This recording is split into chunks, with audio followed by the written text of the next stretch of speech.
क्या आपने कभी सोचा है कि अगर भगवान स्वयं आपके दरवाजे पर आ जाए तो क्या आप उन्हें पहचान पाएंगे?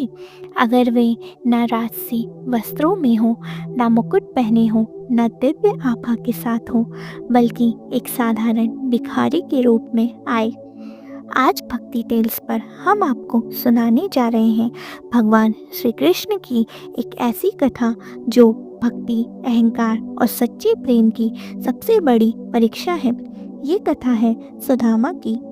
भगवान श्री कृष्ण के बाल सखा द्वारका के वैभव से दूर सुदामा रहते थे। एक छोटे से गांव में, झोपड़ी, फटे वस्त्र, लेकिन हृदय में अटूट भक्ति। उनकी पत्नी रोज पूछती, स्वामी आपके मित्र तो स्वयं द्वारकाधीश है, फिर भी हम इतने निर्धन क्यों? सुदामा मुस्कुरा कर कहते, मुझे धन नहीं चाहिए, मुझे तो केवल कृष्ण का नाम पर्याप्त है। एक दिन संध्या का समय था। सुदामा ध्यान में लीन थे। श्री कृष्ण, श्री कृष्ण। तभी झोपड़ी के बाहर से आवाज आई, माँ कुछ खाने को मिल सकता है? सुदामा ने आंखें खोली। बाहर एक थका हुआ भिखारी खड़ा था, मलिन वस्त्र, झुका हुआ सिर।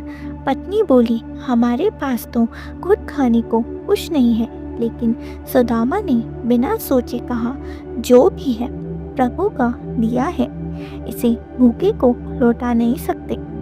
सुदामा के पास केवल थोड़ा सा सूखा चावल था। उन्होंने वही चावल भिखारी को प्रेम से दे दिया। भिखारी ने पूछा, तुम्हें पता है तुम किसे दे रहे हो? सुदामा बोले, नहीं, और जानना भी नहीं चाहता। मेरे लिए हर भूखा मेरे कृष्ण का ही रूप है। भिखारी के चेहरे पर एक क्षण के लिए हल्की सी मुस्कान आई। भिखारी बोला, अगर मैं तुम्हारी सारी गरीबी छीन लूं तो क्या तुम दुखी हो जाओगे? सुदामा हंस पड़े, गरीबी मेरी नहीं, शरीर की है। मेरी आत्मा तो कृष्ण के पास है। ये सुनकर भिखारी की आंखों में आंसू आ गए।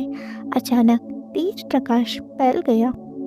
भिखारी के फटे वस्त्र पीतांबर में बदल गए, सिर पर मुकुट, हाथों में बांसुरी। सुदामा स्तंभ रह गए। कृष्ण, प्रभु भगवान श्री कृष्ण स्वयं खड़े थे। उन्होंने कहा, सुदामा मैं तुम्हारी भक्ति की परीक्षा लेने आया था। सुदामा कांपते स्वर में बोली, प्रभु मुझे कुछ नहीं चाहिए। कृष्ण मुस्कुराए, यही तो कारण है कि तुम सब कुछ पाने योग्य हो।